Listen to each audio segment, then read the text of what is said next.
And అలాగే sir ఇప్పుడు ఏదైతే ఫుల్ స్టాక్ మీరు చెప్పారు అందులో బ్యాక్ అవును. ఎండ్ ఉంటుంది, ఫ్రంట్ ఎండ్ ఉంటుంది అని. అవును. మరి ఇది ఐటీ, నాన్ ఐటీ బ్యాక్‌గ్రౌండ్ ఇద్దరికీ సెట్ అవుతుందా? ఇద్దరికీ అవుతదండి. ఓకే. ఎందుకంటే ఈవెన్ డిగ్రీ బ్యాక్‌గ్రౌండ్ పిల్లలు గూడా హ్మ్. డిజైనింగ్ నేర్చుకొని యూఐ, హ్మ్. యూఎక్స్ పార్ట్‌లో హ్మ్. వాటిలలో గూడా జాబ్ ఆపర్చునిటీస్ ఉన్నాయి. ఓకే. ప్యాకేజ్ గూడా 4,00,000, 5,00,000 కూడా ఉంటదన్నమాట. హుహు.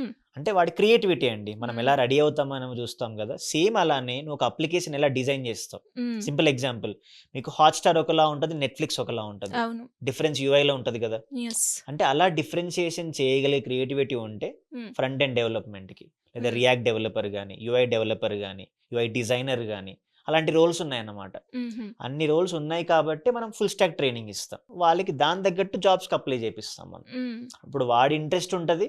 వాడు జాబ్‌లోకెళ్ళాక హ్యాపీగా ఉంటాడు గదా! అవును. హ్మ్. అంటే ఈ కోర్స్ ఒకవేళ నేర్చుకోవాలి అంటే ఎన్ని హ్మ్. డేస్ ఉంటుంది సార్? ఫుల్ స్టాక్ మనం 100 డేస్ ట్రైనింగ్ ఇస్తామండి. హ్మ్. డైలీ 4 ½ అవర్స్ క్లాసెస్ ఉంటాయి. 2 ఓకే. Hours practice session. హ్మ్. హ్మ్. ప్రాక్టీస్ సెషన్ ఎందుకంటే వాడు ఫ్రంట్ ఎండ్ నేర్చుకున్నా, బ్యాక్ ఎండ్ లాజిక్ నేర్చుకున్నా హ్మ్. ప్రాక్టీస్ చేయాలి గదా! అవును. అలా 7 అవర్స్ కంపల్సరీ కేటాయిస్తే ఈ హ్మ్. 100 డేస్‌లో వాడు ఒక లైవ్ ప్రాజెక్ట్ బిల్డ్ చేసి డిప్లాయ్ చేయగలుగుతాడు. అది రెజ్యూమేలో పెట్టగలుగుతాడు. ఓకే. ఈ లాజిక్ కొంతమంది ముందే స్ట్రాంగ్‌గా చేసి 2 మంత్స్‌లోనే జాబ్ క్రాక్ చేసిన పిల్లలు గూడా ఉన్నారు. ఓకే. ఆ విధంగా ట్రైనింగ్ జరుగుతదనమాట.